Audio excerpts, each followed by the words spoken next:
It's Red Eye Radio. Gary McNamara and Eric Harley talk about everything from politics to social issues and news of the day. Whether you're up late or you're just starting your day, welcome to the show. From the Uniden America Studios, this is Red Eye Radio. All across America, we are Red Eye Radio. He is Eric Harley, and I'm Gary McNamara. Hi. Thanks for being here. Yeah, thanks a lot. All right, let's get really to the one of the base narratives of our show. Yeah.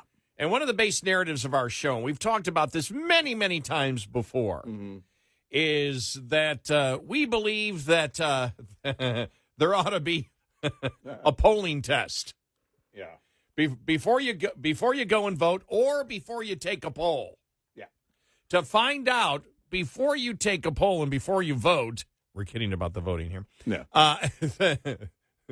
That if you have a clue about how this country is run, we've always been amazed that, the left screaming fascism and Nazism and all this stuff. And all the isms. All the isms. And then when you break it down, you look at it and you say, no, actually, this is in the Constitution. This is actually what is in the Constitution, which is we, the people, through our elected representatives, creating the law. So It's the opposite. Yeah. And so we've often said there ought to be a test. And the test should be really before any poll is done.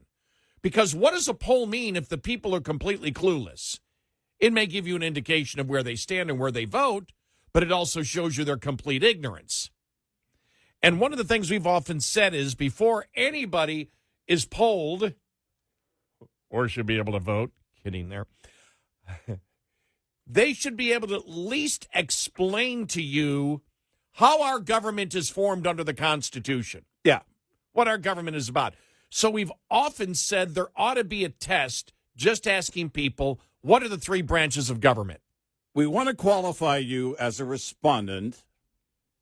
Our pollster company would like to qualify you as a respondent, and we'll start with this.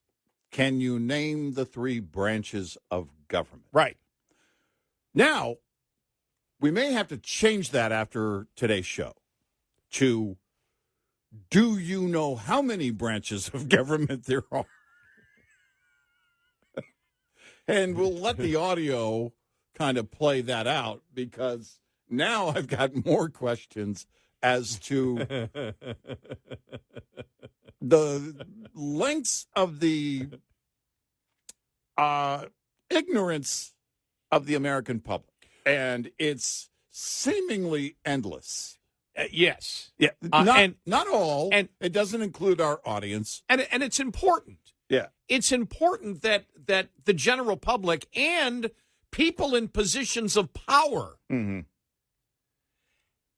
have a clue as to what differentiates us in the Constitution from actually a communist or fascist state. Right.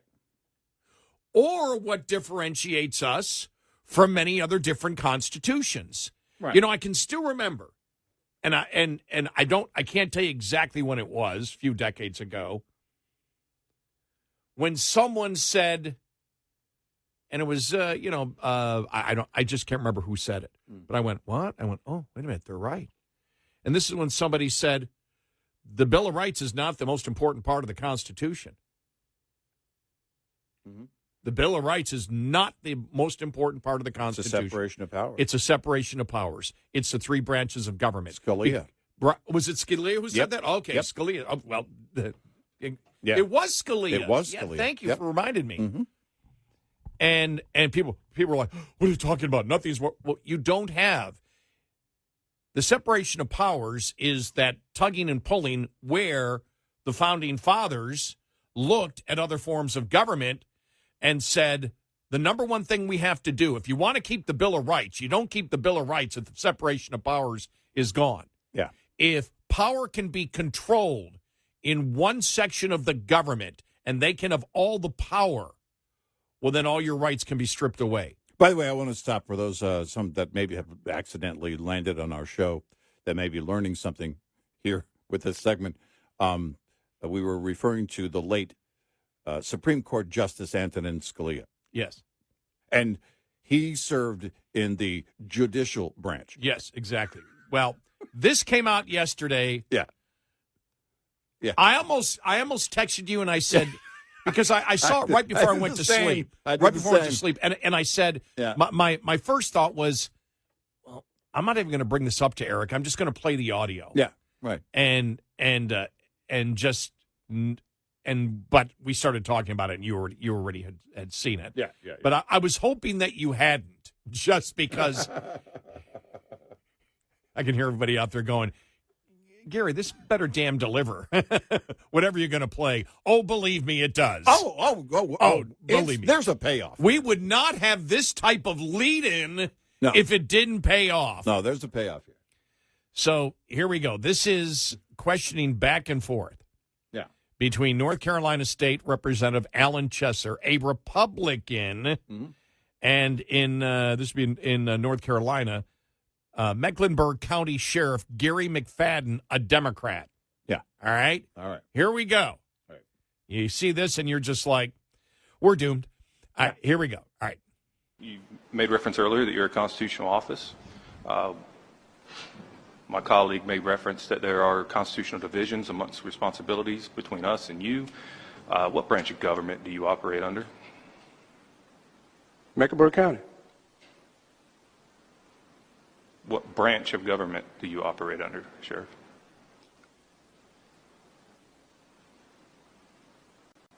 Constitution of the United States. No. Correct. That is what establishes the branches of government. I'm asking which branch you fall under.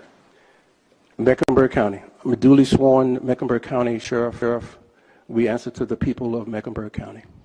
This was not where I was anticipating getting stuck. Are you aware of how many branches of government there are? No. Ouch. Okay. For the sake of debate, I will move on and say there are three branches of government: legislative, executive, judicial. Of those three, which do you believe you fall under? I believe I fall under the last one. Would you say it to me? Judicial. Okay. You are incorrect, sir. You fall under the executive. Listen. Oh, my God. For our long-term listeners, you know every point that we've made leading up to this audio.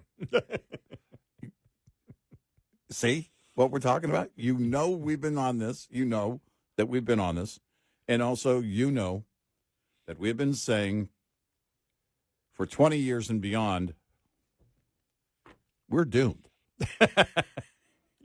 This is somebody who's law enforcement, a sheriff, yeah, elected office to enforce the law. This is somebody who had to appeal to other people to vote for him. Again, now, we've had Scott Rasmussen on. Great pollster. Very knowledgeable about that process.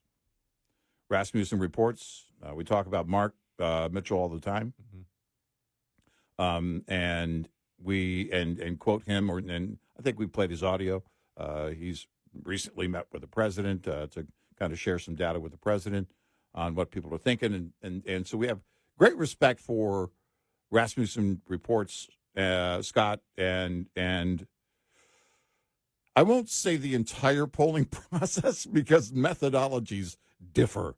But we have been saying for the longest time, you got to start, and it's too expensive. We know why. But if you qualify, you're lucky to just get somebody to respond. You got to qualify, because to me it means nothing. If you can't name the three branches of government, if you can't start there with the basics, we're not saying pass a test. Name the three branches. The separation of powers is critical to all of it. Scalia was right. It's critical. Without it, everything fails. And with people in office that don't even know what the three branches really couldn't tell you how many there are. You have to wonder, because now I want to go to Capitol Hill. And I want to start, and we'll start with the left. Yeah, I'm just choosing one randomly. We'll start with the Democrats. And go through there, and let's see how much they actually know about the Constitution. Now, I will say this. Not all of them in elected office are completely ignorant. In fact, they will learn enough about the Constitution to know how to try and dismantle it, which is their ultimate goal. Yes. I believe that was the practice of former President Barack Obama when he was president. We've never seen his grades when he went to school. I remember they were still paying off student loans when they moved into the White House, we were told. But he certainly didn't put them out there for everybody to see, but I believe people like him learned just enough about the Constitution in order to try and dismantle it. And that's, of course, what they try and do. But it becomes extremely dangerous when, on any level of government, you have this kind of ignorance, because it really is willful ignorance. You have to go out of your way to not know these things. And if you're running for office, let's say you didn't learn it or whatever, and then you, in your younger years, you decide, well, I'm gonna run, but I better know some things because things are going to be thrown at me. This should be the one that even gets you. I mean, when you're filling out the form, I'm gonna run for sheriff. I'm going to run for this office.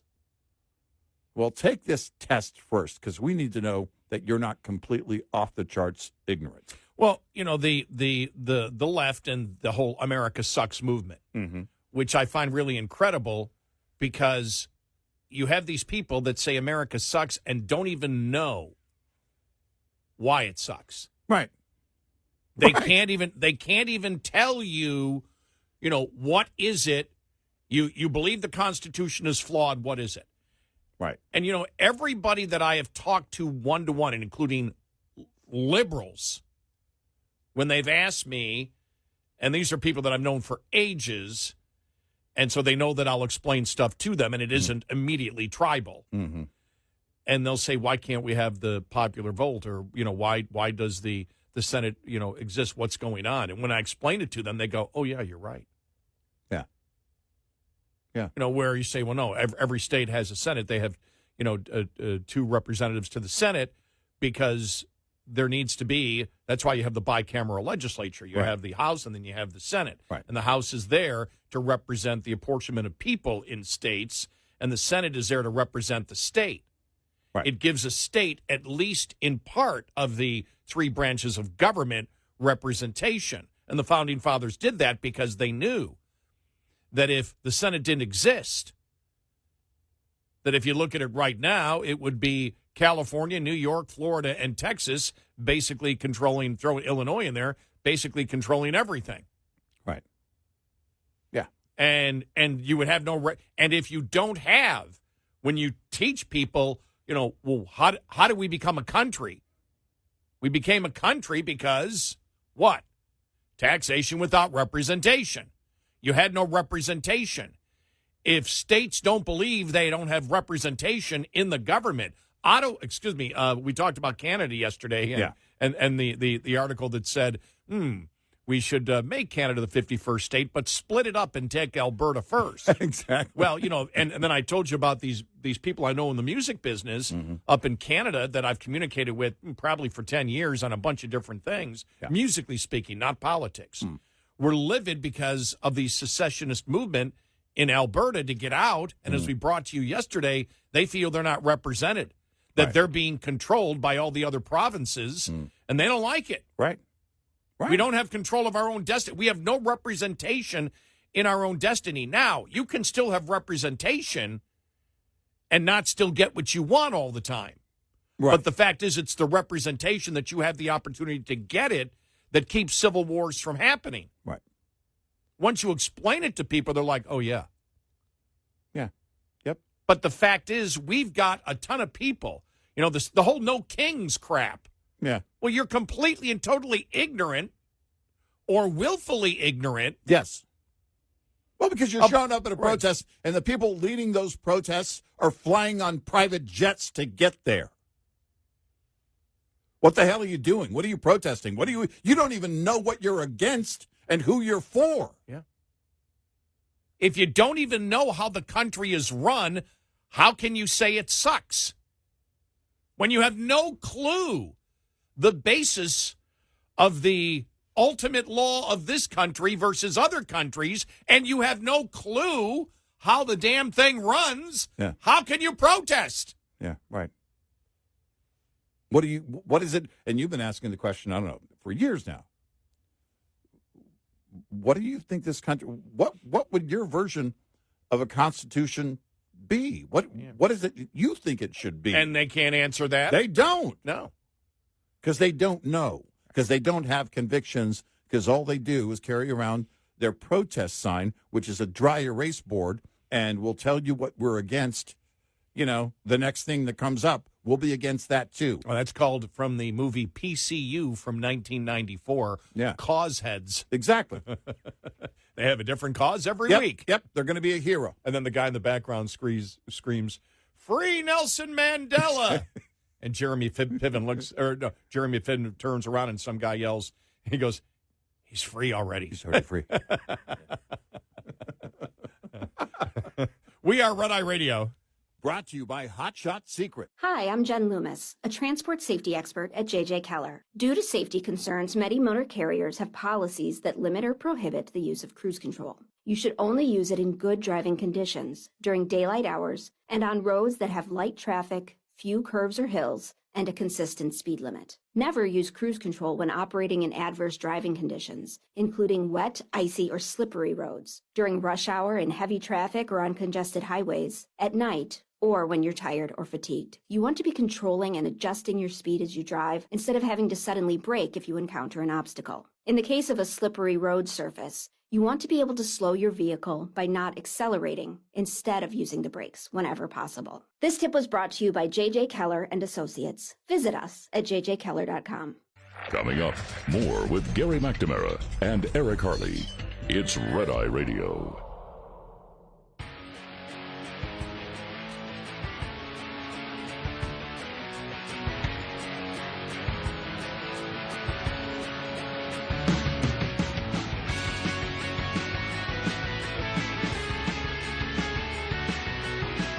We are Red Eye Radio. He's Eric Harley, and I'm Gary McNamara. It was interesting because looking at the first X post that had the sheriff not knowing what the three branches of government were, somebody went, well, that's pretty ironic because a lot of judges believe they are the executive branch. It's like, yeah. Well, that's true.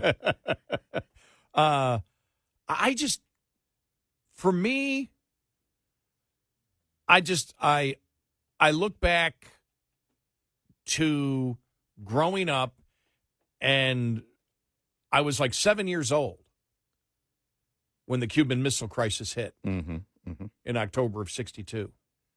And it was in that next year where I remember, I don't know exactly when it was, but it was my father at the dinner table sitting down with us and explaining to us, because the news really wasn't hidden. It didn't matter where you went. There were only 3 TV networks, so you caught the news all the time. We all knew at that time, at 7 years old, and I remember as a child going to sleep at night thinking, wow, we could be destroyed. We could blow up the entire world. You know, that was what we were going through at that time. Right.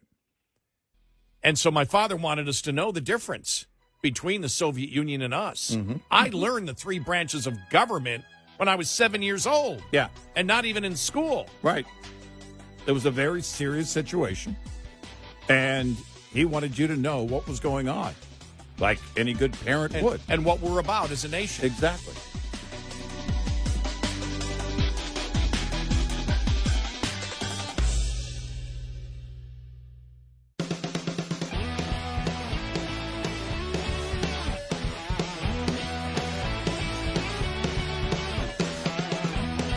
On our website, RedEyeRadioshow.com. Show info with stations, podcasts, and more. Red Eye Radio.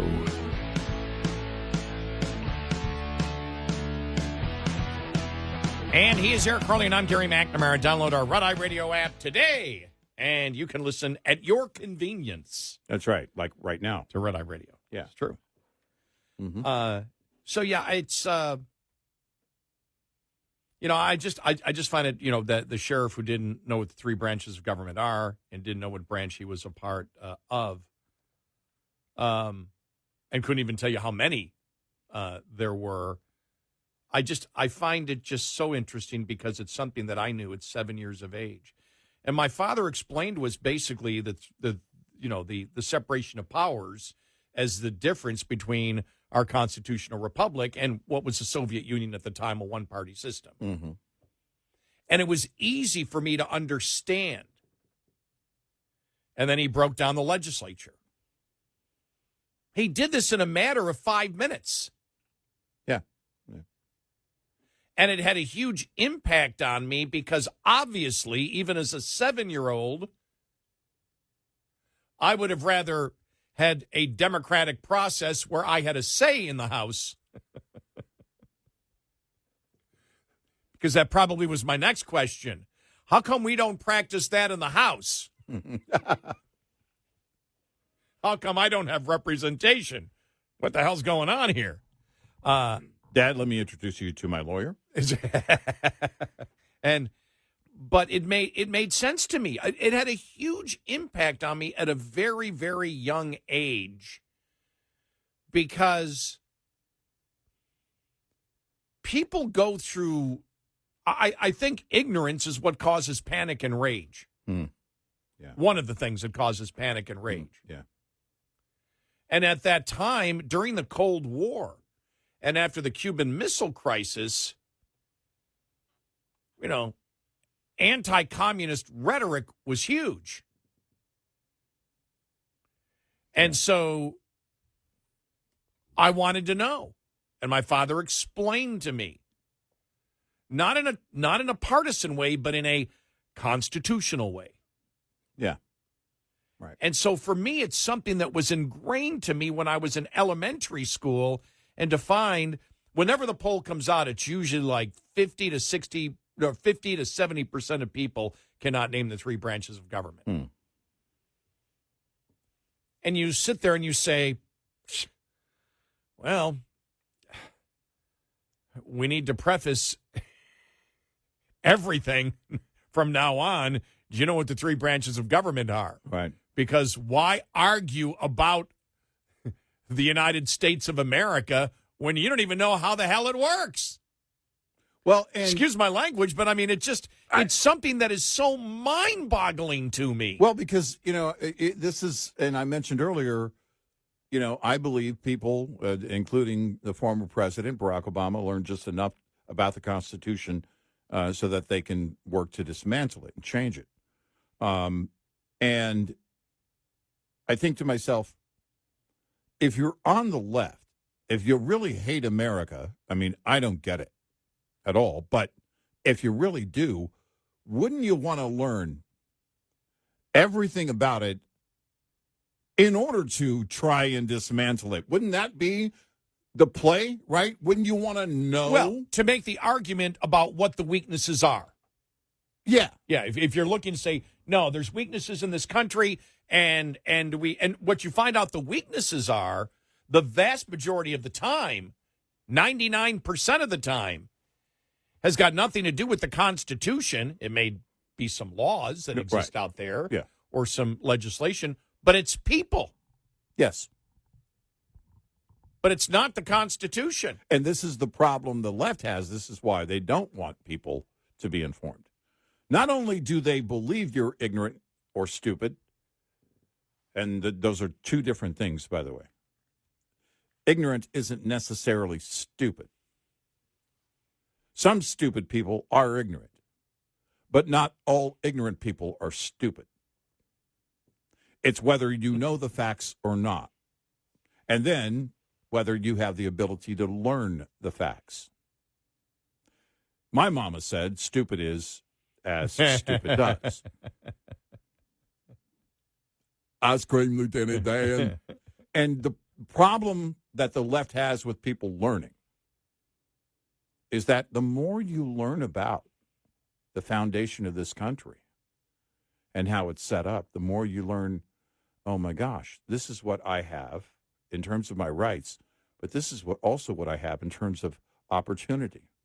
And then they get into when we talk about like earnings, because they, eat the rich, and which number one, you, and number two, it's this mindset that you have to create in those minds through indoctrination to be jealous and envious of the rich. But then all of a sudden, people start earning money, and then they say, "Well, wait a minute, why am I paying so much in taxes? Why am I not getting a tax refund anymore? And then you start again learning, and when you learn, you feel more empowered, and then you want more liberty, and then all of a sudden things start changing in your life, and the left cannot have that. They need everybody fully indoctrinated. They need them to be willfully ignorant.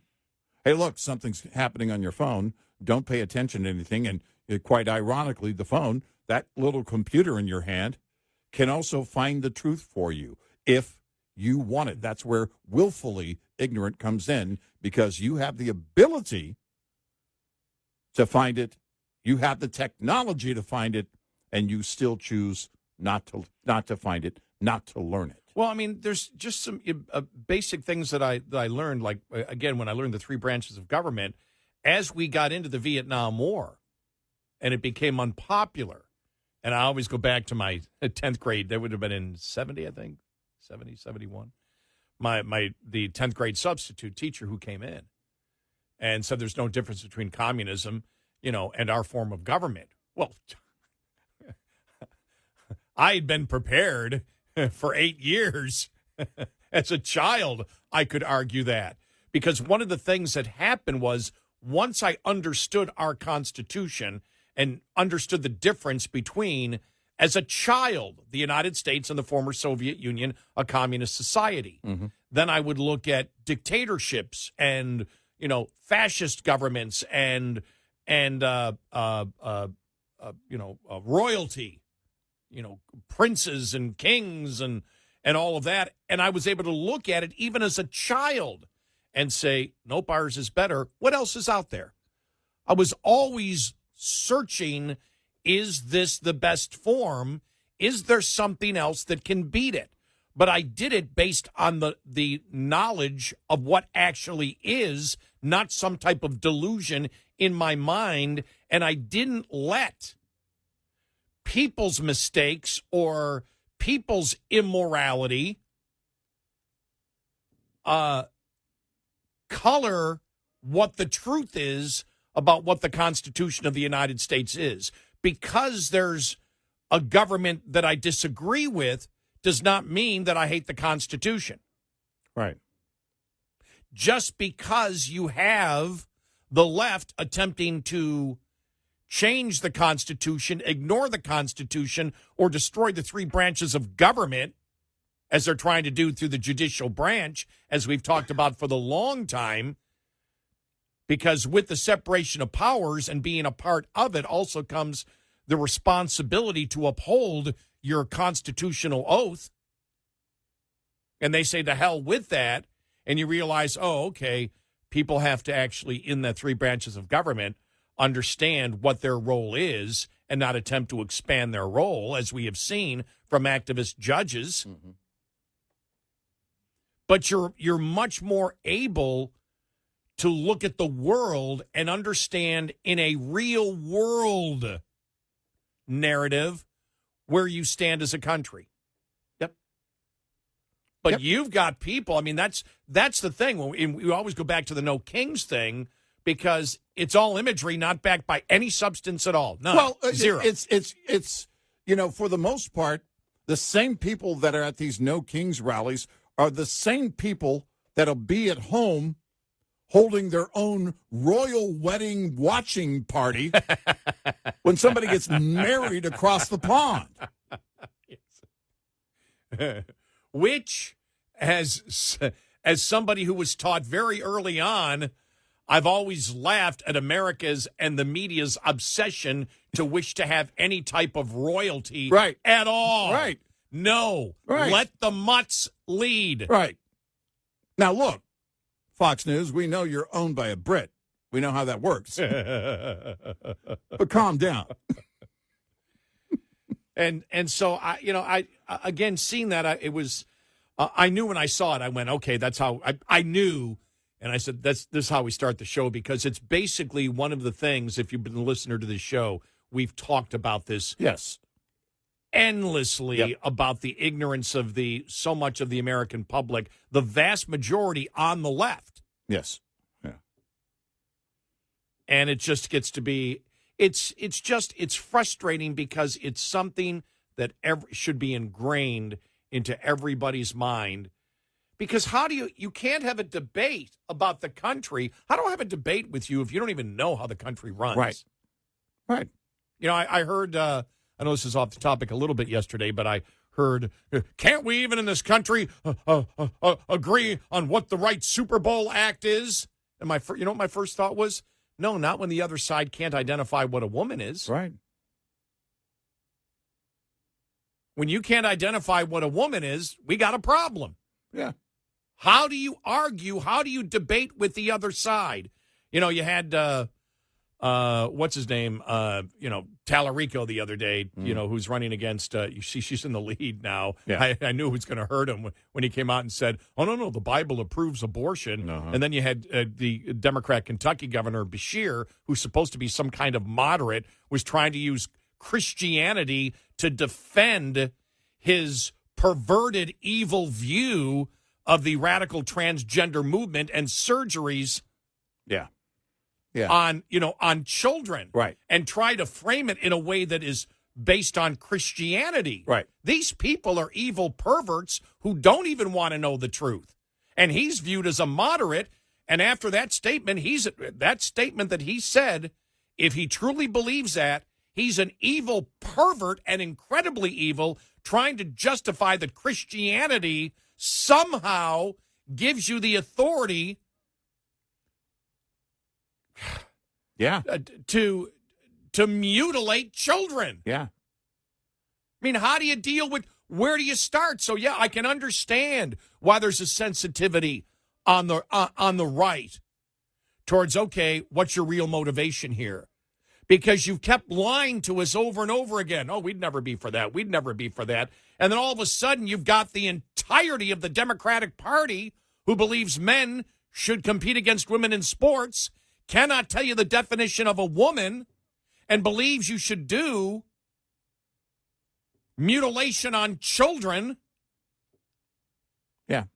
And as we said, it took the Republicans and the pounding of Republicans and conservatives, and finally, it even went beyond that to stop it.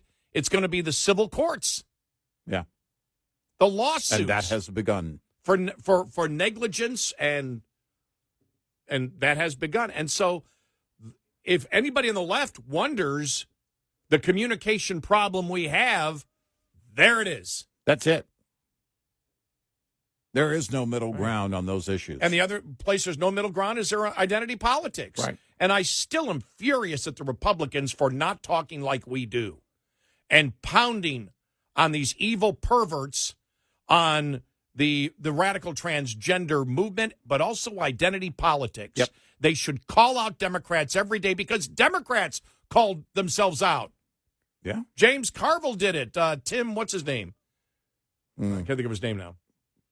From Ohio did it. When he called out, when way back then said identity politics is a problem, which is racism. You're judging people by groups and not individuals. Oh, yeah, he was running for, running against Nancy for Speaker. Yeah. We are Red Eye Radio. We'll be right back with more Red Eye Radio with Eric Harley and Gary McNamara.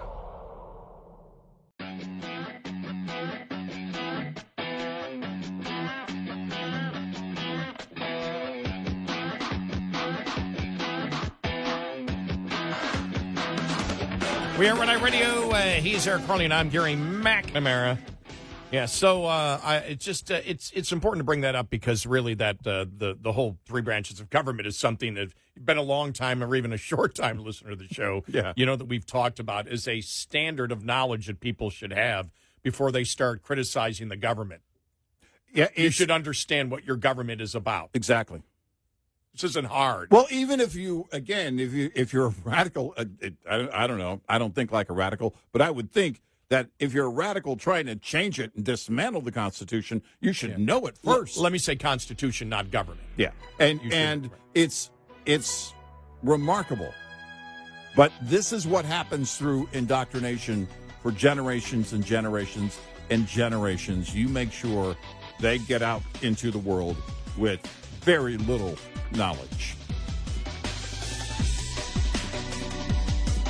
Top of the Hour News is brought to you by House Products. Visit houseproducts.com. This is Red Eye Radio on Westwood One.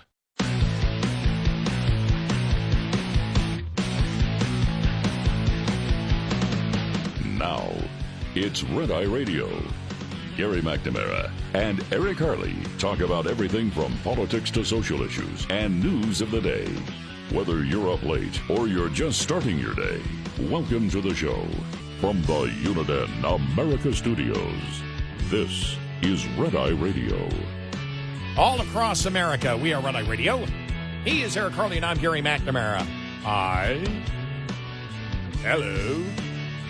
Hello. All right, I want to play this one because this was the other thing yesterday. Just in general, because we started out with the three branches of government and got to the point of, where's the debate? How can you debate with people who don't even know what the government's about? You know, and then we talked about the thing I heard yesterday, which was like, can't we even agree on a halftime show? Well, besides the politics of it, nobody agrees on music, so no, you can't. Right. But one of the reasons is, first thought that hit my mind was, well, wait a minute, you can't tell me what a woman is. You believe men should be competing against women. Right. You believe in identity politics, which is judging people by the group that they're in. You know, we talked about that story yesterday, which was unbelievable, that now the anti-ICE people are getting angry at the white whistlers. Yeah. The vast majority of white women in their cars blowing the whistles. We don't need you blowing the whistles. And then it came up, well, maybe instead of blowing the whistles, we should just be carrying the whistles, but have the whistles in a bunch of different rainbow colors. I mean, they kept pounding. It's the white, it's the what, virtue signaling. These are white people wanting to virtue signal. They're blowing up inside of their own organizations. Yeah. Yeah. Because they work on identity politics, which is racism. So they've got racism. They've got the damn misogyny of the radical transgender movement, the women hatred movement. They wish to defund the police. They want open borders. The public is 83% in favor of voter ID, so there's no fraud in our elections. And they're fighting all of these things. Yep. And then this. Talking about, as they called it, gender-affirming care, as we call it, mutilating and sterilizing children. Mm. Here's Governor Beshear, who's viewed as a moderate. And we told you, there are no moderates anymore in the Democratic Party. No, not one. But here we go. Listen to this. I believe this is on The View. Here we go. But we rarely talk about the why. People want to know what drives us, especially in a world with social media where everyone's looking for the next authentic thing. For me, that's my faith. Most of the decisions I make are based on that golden rule that says we love our neighbor as ourselves, and that parable of the Good Samaritan that says everyone is our neighbor. Yeah. And so when I've taken actions like vetoing the nastiest piece of anti-LGBTQ legislation that ever came through my state, I described it in those terms. I said my faith teaches me that all children are children of God. What an evil pervert. I don't know. I don't like to go over the top with language like that, but I don't know how else to describe someone, especially now that you have organizations coming out, medical organizations. No, sorry, we can't be doing this. No, the evidence isn't there. No, this is ridiculous. Right. No, but this is again, they're renewing a trend that they've tried multiple times before. Oh, this is what God wants. Right.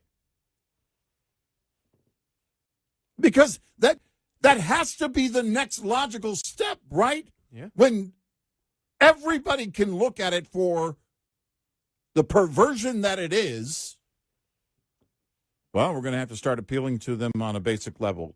And, I don't know, bring a Bible. God wants the sterilization and mutilating of children. Wow. We're doing this because of God. This is our Christianity. Yeah. What the hell Christian faith are you? I guess that works, actually using hell there. What the hell Christian faith are you talking about? By the way, I do love children, and it's why I'm against mutilating them. It's the adults that are doing this. Yeah. They're the ones in charge. This is the wrongdoing. This is the evil that's going on by these perverts. It's the adults making these decisions. And how dare you say we don't care about the children if we're against what the adults are doing to these children? Pervert.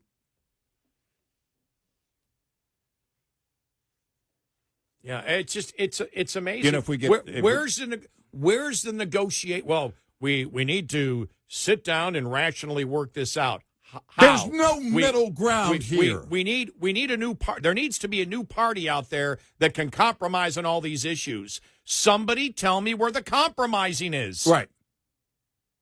I'm not going to be a racist. I'm not going to endorse any type of identity politics. I judge each and every person that I meet as a distinct individual with their own sentient mind. I don't look and say, my God, you've got brown eyes and you're a woman. You're insane. Because somebody told me one time that all women with brown eyes are nuts. Mm-hmm. No, that's not what I said. No. You keep getting it wrong. I didn't say you said it. Yeah, but it was me that said it. And we both know it. And I'm okay with that, but that's not what I said. What I said was, all women with brown eyes are crazy. Oh, wait. No.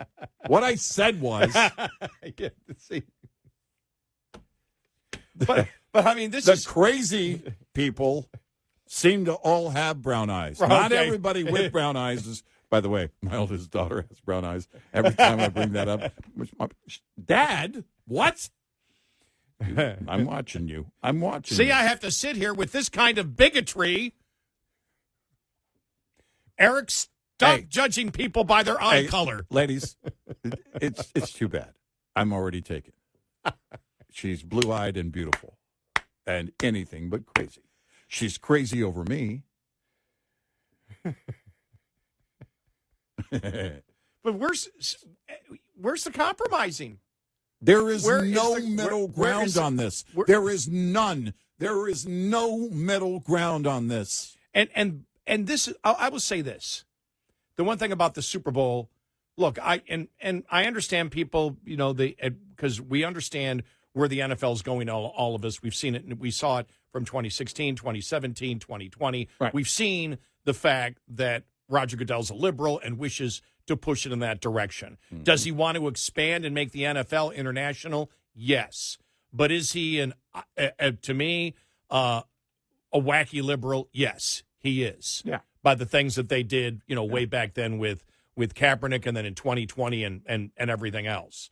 But if they wish to do that, they can do that. Mm-hmm. Because the same conservatives that hate that are for taxpayer dollars to build their football factories. Yeah. Yep. And, you know, and so, as I said, you know, before, well, just boycott this. Well, you know, I got sick of what the NFL was doing. I don't buy anything from them anymore. Well, you know, that's the thing is that, you know, there's the boycott movement and then there's the action. When you lose me, I'm gone. And I don't need to make noise about it. I'm just not there. Right. Now, I understand why people do make noise about it. And if you fully believe in that and because if you believe people aren't aware of what's going on, then you want to get the word out. I get that. But this is the action part of it is walking away and not coming back. And for the NFL, I wasn't a season ticket holder. I wasn't a someone who bought paraphernalia. My daughter one time wanted the pink, the girls' pink Cowboys jersey. She wanted that. I bought it for her. That's the only thing I believe that's the only thing. I know I've been given Dallas Cowboys shirts before, things like that. But otherwise, I'm not going to spend my money. More importantly, I'm not going to invest my time when I know eventually this message is going to come back. For the fans who love it, great. Let them do that. Yeah. And look, I would love to see the Bills win a Super Bowl because I know what it would do to the community and the people that, so many people that I know. And I was at one point very close to a significant number of people that worked, for the Bills. Yeah. I worked for the radio stations that carried the Bills for a number of years. Right. It doesn't mean, but when they were going off the rails, we called them out on it. Right. And I just said, well, and I did. I had my paper route. My brother and I would take our paper route money to get end zone $3 and then $4 end zone seats in the old War Memorial Stadium, which the old rock pile, as they called it, on Jefferson and Best in Buffalo, which is where Robert Redford hit that home run that knocked out all the lights in the natural. That's where they filmed it. Whenever I tell people, they go, well, that stadium looked like it was from the early 1900s. I go, I know. I think it was built in 39, maybe. But it's gone now. But I paid my paper route money. I ended up having season tickets. I had the NFL, the Sunday ticket. I was one of their best customers. I'm not any longer. Right. Like I said, if my buddies all get together once a year, to watch it, I'll be there and I'll cheer because it makes people feel good. I'm not going to attempt to enrich them, and I have always been against.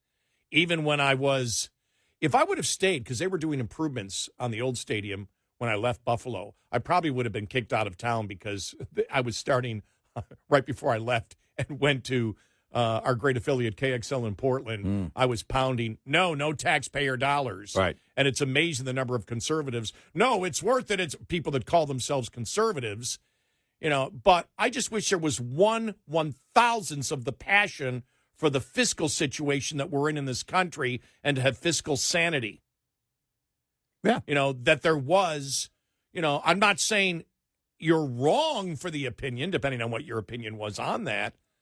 I'm just saying I wish there was 1/10 of the passion from people that call themselves conservatives and Republicans for all the other major issues that will absolutely cripple society. And it's seemingly silent. The 38 trillion mark and how fast it's growing right now, the national debt. Just not making the conversation. Just one of the issues out there. And so I'm still frustrated that the Republicans, they've done a pretty good job, I will say, in the radical transgender movement. They should still hit the misogyny part of it. I can't tell you how happy I was when Riley Gaines came out and said this is misogyny, because you and I had been saying it for years. The most misogynist thing in my lifetime has been the mainstream Democrat endorsement of the radical transgender movement. The most evil pervertedness of children, including Governor Beshear now of Kentucky, is trying to justify the mutilization and sterilization of children. Right. Reprehensible, absolutely as evil as you can get. Tell me where I'm wrong and tell me where I'm jumping the shark or over-exaggerating any of it, because I'm not. But identity politics, the racism of identity politics, the Republicans have still failed to point out to Democrats and say, stop. At times there have been, You know, it was Tim Ryan who we were trying to think of last hour. Right. Tim Ryan, James Carville. From Ohio. A bunch of other Democrats have said we have to stop judging people by groups. We can't do this anymore. Mm-hmm. We can't continue. We can't continue to be the party that divides one another against each other based on, our natural characteristics. Right. We cannot do that anymore. And nope, they want to do it. They wish to practice institutionalized back in 2020 when they said, well, institutionalized racism exists. You're right. Mm-hmm. And the Democrats own it. Yep. Identity politics of judging people by groups and not individuals. Critical race theory is identity politics. It's racism. Right. It's saying that all whites are culturally racist to the point that it's in their DNA. Therefore, society must be set up that all whites are racist. Right. It's ridiculous, and we all know it. Well, we had a story on the white whistlers yesterday. Yeah. Within the group, they're having problems. The anti-ICE people are upset at the white whistlers. Right. That's going to be my band name. The white whistlers. It won't be a cappella. It's just whistling, which will not be annoying at all. Thrash metal, whistling only. Death, whistling metal.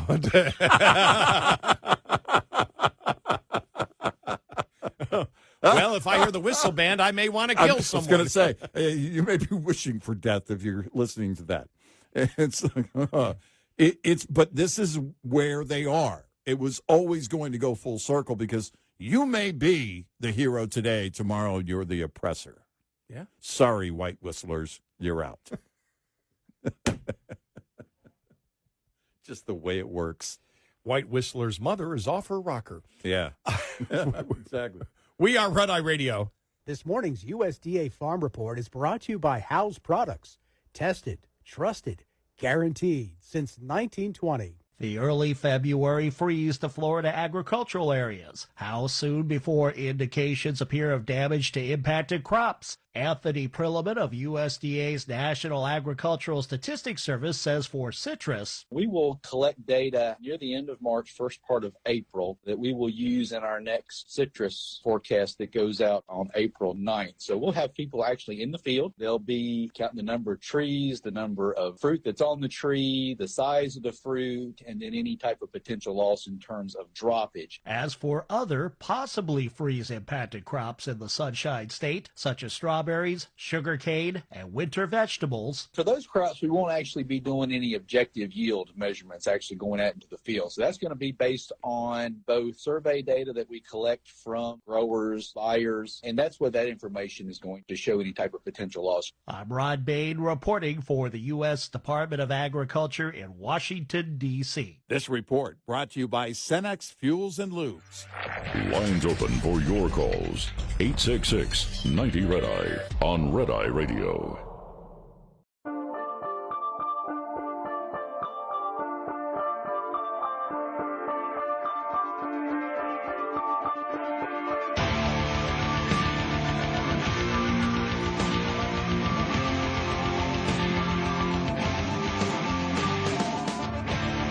We are Red Eye Radio. He's Eric Harley, and I'm Gary McNamara. The funny thing is, though, there's been, outside of maybe sports channels, there has really been no discussion on the actual Super Bowl game. Yeah. I sort of got lost in everything. It's like nobody's talking about the game. And I did see something the other day, which I think probably is true. The NFL has gotten everything they possibly can out of a football fan. Out of an American football fan. Yeah. They've saturated the American market. Sure. Yeah. Football is the culture, is the sports culture of the United States. Right. It is. Yeah. Now, the stuff surrounding it, the actual game of football is, the stuff surrounding it may not be, but the game of football is. Yeah. But it was just like you go through social media, it's like, okay. No, everything is about Bad Bunny or Kid Rock. Every story is like on that. The one I loved that summed it up completely. He goes, this sums up completely the debate. Mm. And it shows Ralphie in the pink bunny suit from A Christmas Story. Yeah. And then the next picture is him with his glasses on, shooting the rifle, shooting the BB gun. That's because this is the debate. That's perfect. It Oh was my just- gosh, that's genius. I love that. When I saw the pink bunny, I burst into hysteria. And then when I saw the next picture, which was, okay, this is what we're comparing it to. The pink bunny is the liberal side, and Ralphie shooting the BB gun. shooting a gun is the right side. I love it.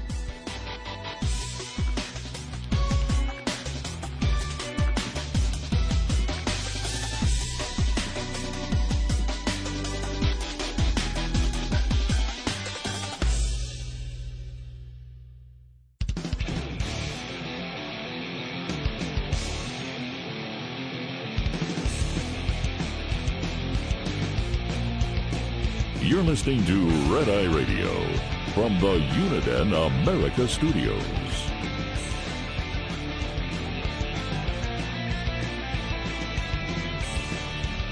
We are Red Eye Radio. He is Eric Harley, and I'm Gary McNamara. Download our Red Eye Radio app today.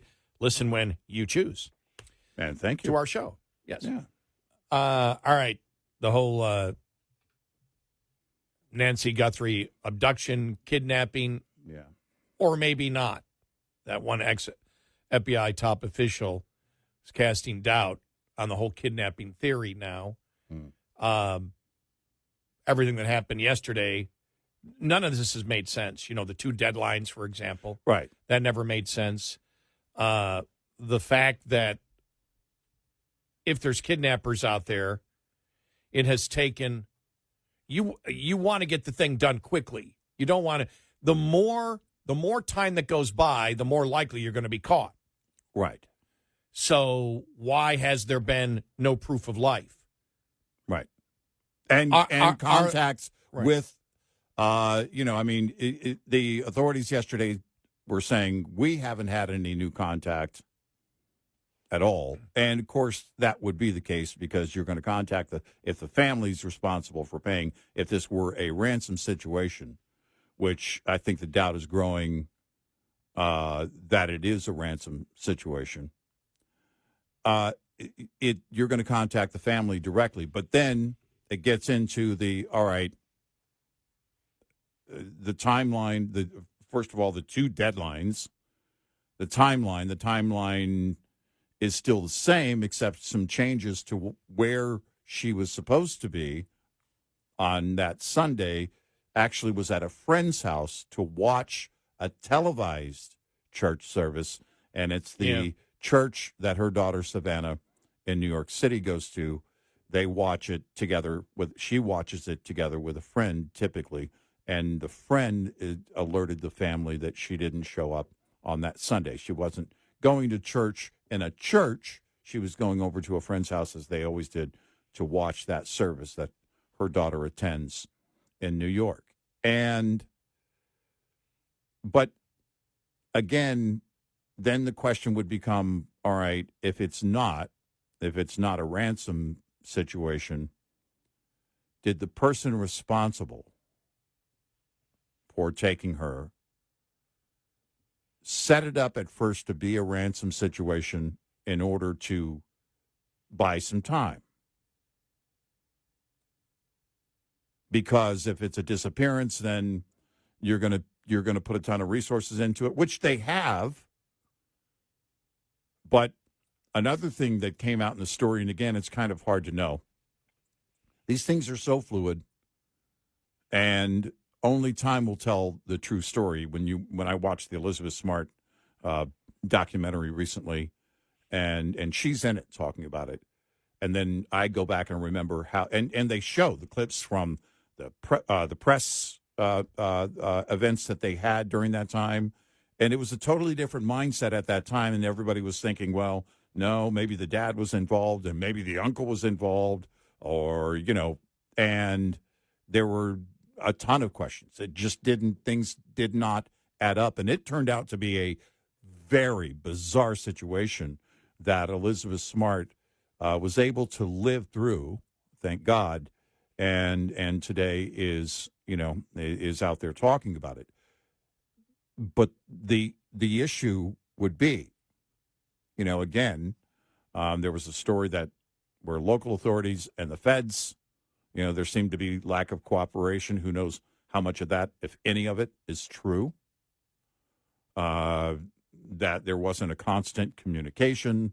They didn't act as soon as they should have acted. Again, well, there's going to be criticism. Yeah, you had the story that local officials were late to accept the help of the FBI. Yeah, that's exactly what I'm alluding to. And so this is the problem, again, when you get into a situation that's going to be very public because of Nancy's daughter, Savannah. And then that community is obviously very concerned. Is this somebody that didn't live in that community, or is it somebody that lived there that's responsible here? And ultimately, the great concern by everybody for the safe return of Nancy. And I don't know. To me, this is where so much of my respect for law enforcement comes in, because if they believe roughly 2:30 a.m. is when she left that house, and then she wasn't noticed to be gone until later that morning, close to noon. So that's several hours of travel time. I mean, the point being the needle in the haystack effect here. Even with all the cameras that you have everywhere, at stores, at people's houses, and even at her own house, which apparently was disabled. But with everything you have, you still have this massive, massive, massive job of finding one person in who knows, now how many square miles. And I guess the cameras weren't set up to go to a cloud. Right. Because there was there was no subscription. Like my cameras, each and every night I watch the stray kitty cat go around my pool. Yeah. And it's in the cloud, so it doesn't matter whether you remove that camera or not. Right. I catch what's going on as you come up to it. And and so, I found out yesterday that the one sister had given the consent for her home to be searched and that septic tank and everything else. Right. Because authorities were wondering if something had been flushed. Right. Which would end up in the septic tank. So what got them to that point of being at a different house? Right. Yeah. And I don't know what that, I don't know. And what did they take, from that house? Right. Because I don't expect authorities to give us an update on the actual investigation if they're going down a different road. Because they don't, the prosecution of any criminal here is going to be the key, and you're going to have to preserve everything, and you're not going to be very open about it until that case comes about, and then you can say this is what we believe happened, or somebody's arrested or anything like that. So we're not going to learn if they're going down a different avenue here, but it seems to be all over the place. I'm still very curious as to the language being used because Savannah said it again yesterday. We believe our mom is still out there. Right. And that has been said numerous times. And when it was said the first time, because I saw the media say, Savannah came out and said that, the mother is still alive. I said, no, she didn't. Right. She said, we believe our mom is still out there. Right. In fact, many people with actual police investigative experience actually were questioning the language and saying, are they saying they want the body back? after the Saturday night message. Mm-hmm. Is that what they're communicating to them? Because the language was very precise. Because I would be saying, I believe my mom is still alive. Yeah. Right. Isn't that the words you would use? Or why not? Why wouldn't you use those words? Elizabeth Smart's dad talked about that in this new documentary. He believed all along she was still alive, that the captor still had her. And it was not a ransom thing at all. There was no contact at all. Nope. It was a very horrible situation that Elizabeth was in. They were even approached on the street because her captor had put her and the captor's wife in these disguises. I don't know. Think of like a nun kind of looking disguise, which also covered the face. And a detective approached them and said, I need to see this young girl's face to see if it's the young girl we're looking for. And the captor convinced the officer, no, because it's against our religion, and it didn't happen. It did happen with another officer later down the road, which is how she was found ultimately and came home. But the father said the whole time he believed his daughter was still alive. And I don't know if that's what they were saying. It's hard to know because I'm guessing there has been almost zero sleep with all the family members going through this. It's hard to know. It's hard to read into what they're conveying in any of the videos, because I don't know if they meant we believe she's still alive. And it's just something, again, a hunch like Elizabeth Smart's father,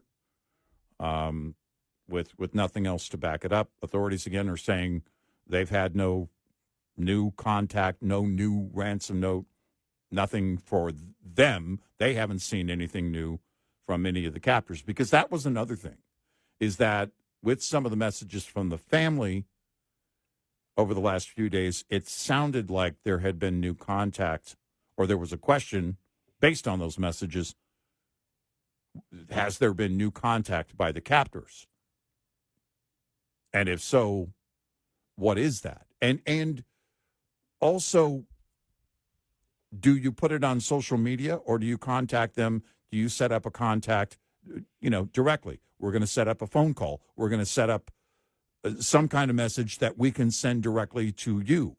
Or, again, it could be the captor saying, you're going to have to post it on Instagram. You're going to have to post it on something public, because we're not going to be doing this person to person. But it gets very simple.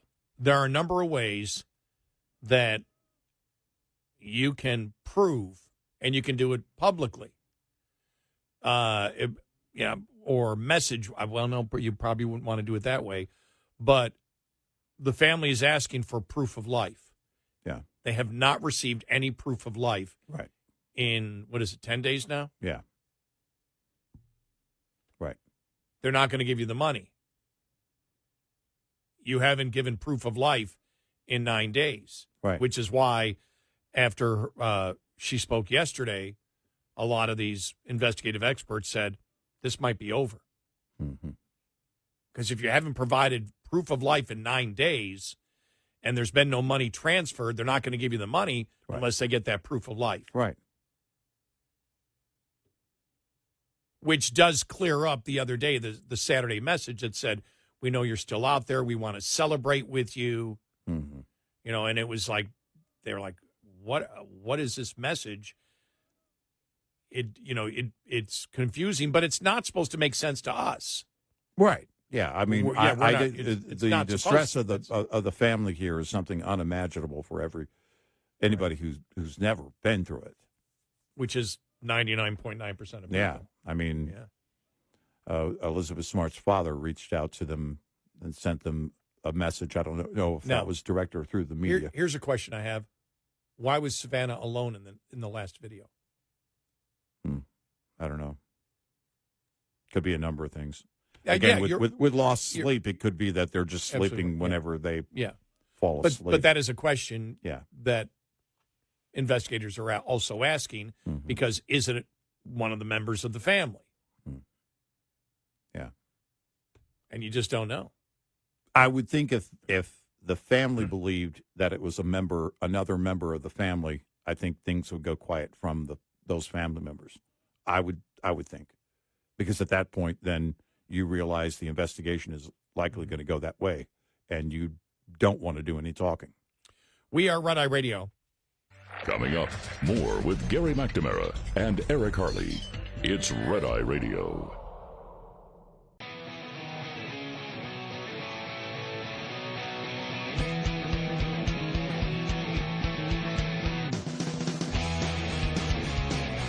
We are Red Eye Radio. He is Eric Harley, and I'm Gary McNamara.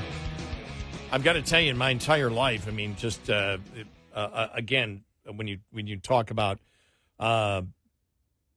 celebrity kidnappings or somebody related to a celebrity kidnapping, this is still the most bizarre thing I've ever seen. Yeah.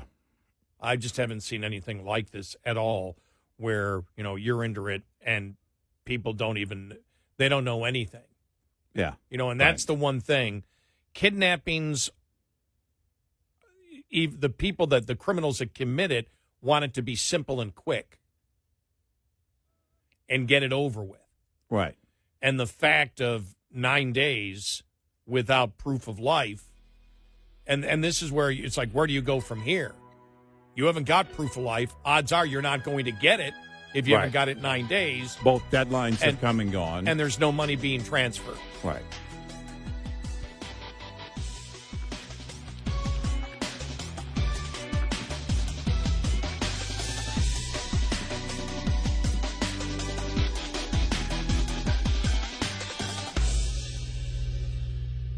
This is Red Eye Radio on Westwood One.